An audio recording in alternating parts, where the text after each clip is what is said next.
आज के दिन इलेक्शन कमीशन ने इस चीज पर भी एक लिमिट लगाई हुई है कि एक एमएलए इलेक्शन और एक एमपी इलेक्शन में कितना पैसा खर्च किया जा सकता है। एमपी इलेक्शन में लिमिट 95 लाख रुपीस पर है। बीजेपी ने 437 सीट्स पर चुनाव लड़ा था, तो पार्टी की जो टोटल स्पेंडिंग है वो 415 करोड़ से ज्यादा नहीं होनी चाहिए थी। लेकिन कितना पैसा इन्होंने खर्च किया, इलेक्शन कमीशन की वेबसाइट पर लिखा हुआ है 1264 करोड़ रुपीस। कैसे अलाउ किया इलेक्शन कमीशन ने? सेंटर फॉर मीडिया स्टडीज ने तो ये भी एस्टिमेट किया था कि बीजेपी ने पिछले इलेक्शन में 27,000 करोड़ रुपए खर्च किए थे, जो कि 45% ऑफ द टोटल एक्सपेंडिचर था। आज के दिन का भी अगर आप डेटा देखोगे, 16,000 करोड़ रुपए की इलेक्टोरल बॉन्ड्स बेची गई हैं। इन 16,000 करोड़ रुपए में से 10,000 करोड़ से ज्यादा बीजेपी के पास गए, 1,500 करोड़ कांग्रेस के पास और 800 करोड़ टीएमसी के पास। ये सारे अमाउंट्स इलेक्शन की स्पेंडिंग लिमिट से ज्यादा है। बीजेपी लीडर उमा भारती ने एक बार कहा था, इलेक्शंस एक चॉइस है बैड और वर्स के बीच में, जो कि बात सही है। लेकिन सोचकर देखो, अगर कोई समाज सेवी जिसने अपनी जिंदगी निकाल दी लोगों की सेवा में, वो इलेक्शन लड़ने के लिए 90 लाख कहां से ला पाएगा? अपनी हवा अपनी लहर कैसे चला पाएगा? स्पेशली जब दूसरी तरफ पार्टी के पास हजारों करोड़ रुपए हो। प्रॉब्लम या सिर्फ इलेक्शंस की नहीं है, अगर किसी ऑपोजिशन पार्टी की सरकार बन भी जाती है तो भी उस सरकार को गिरा दिया जाता है। यहाँ पर अनगिनत बार एलिगेशंस लगे हैं हॉर्स ट्रेडिंग के बीजेपी पर। बार बार ये कहा गया लोगों के द्वारा कि बीजेपी एमएलएस को एक रिजॉर्ट में लेकर जाती है और उन एमएलएस का मुंह बंद कर देती है पैसे ठूस कर। क्या ये हॉर्स ट्रेडिंग के एलिगेशंस सच्चे हैं? मैं तो नहीं बता सकता, क्योंकि मैं तो उस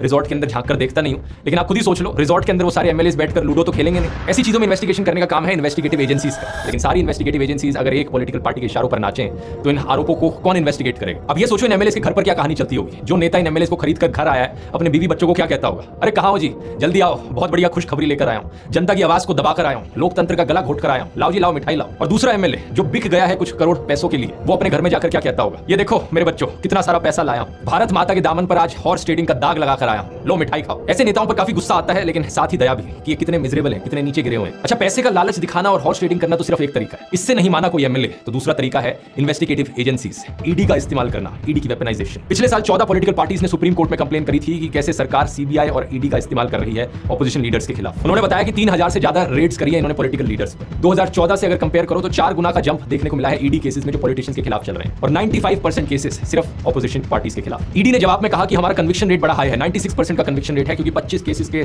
ट्रायल्स कंप्लीट हो चुके हैं और 24 केसेस में कन्विक्शन देखने को मिला। लेकिन सच्चाई पता है क्या है? 2005 से लेकर आज तक टोटल में 5,900 से ज्यादा केसेस रजिस्टर किए हैं ईडी ने। ट्रायल सिर्फ 25 केसेस में हुआ है, कन्विक्शन सिर्फ 24 केसेस में, यानी कि सिर्फ 0.5% केसेस काम के निकले। जब भी किसी ऑपोजिशन पॉलिटिशियन पर करप्शन का आरोप लगता है और वो बीजेपी ज्वाइन कर लेता है, अचानक से वो साफ हो जाता है, सारे केसेस उसके खिलाफ ड्रॉप कर दिए जाते हैं। किसी ने इसके ऊपर एक पोएम भी लिखी थी, वॉशिंग पाउडर मोदी, झूठ और फरेबी सब छुप जाए, संगीन आरोप अभी चुटकी में मिट जाए। हिमंता बिस्वा शर्मा जब वो कांग्रेस में थे पहले, उन पर आरोप लगा था शारदा चिट फंड स्कैम का। सीबीआई ने उन्हें क्वेश्चनिंग के लिए बुलाया नवंबर 2014 में, और 2015 में जब से उन्होंने बीजेपी ज्वाइन करी है, 7 और एलिगेशंस लगे हैं उनके ऊपर करप्शन के। एक आरोप है कि एक लैंड का स्कैम हुआ है, एक आरोप है कि वो सिल्क और मुगा इंडस्ट्री का सिंडिकेट चला रहे हैं। लेकिन जब से बीजेपी इन्होंने ज्वाइन करी, कोई इन्वेस्टिगेशन नहीं हो रही इनके ऊपर। वैसे पॉलिटिशियंस की लिस्ट बहुत लंबी है जो बीजेपी वॉशिंग मशीन के अंदर घुसे हैं। शुभेंदु अधिकारी, जितेंद्र तिवारी, नारायण राणे, येडियुरप्पा, प्रवीण दारेकर, हार्दिक पटेल, अजित पवार, इनमें से कई नेताओं को लेकर तो प्रधानमंत्री नरेंद्र मोदी बड़े बड़े भाषण दिया करते थे कि ये देखो कितना भ्रष्टाचारी है, एनसीपी का मतलब है नेचुरली करप्ट पार्टी, इन्हें वोट मत देना कभी। लेकिन इन सभी लीडर्स ने जैसे ही बीजेपी ज्वाइन किया, सारी इन्वेस्टिगेशन रुक गई, सारे करप्शन स्कैम्स इनके भुला दिए गए। बीजेपी लीडर अटल बिहारी वाजपेयी ने एक बार कहा था, जहां सत्ता पाने के लिए भ्रष्टाचारियों का साथ लेना पड़े,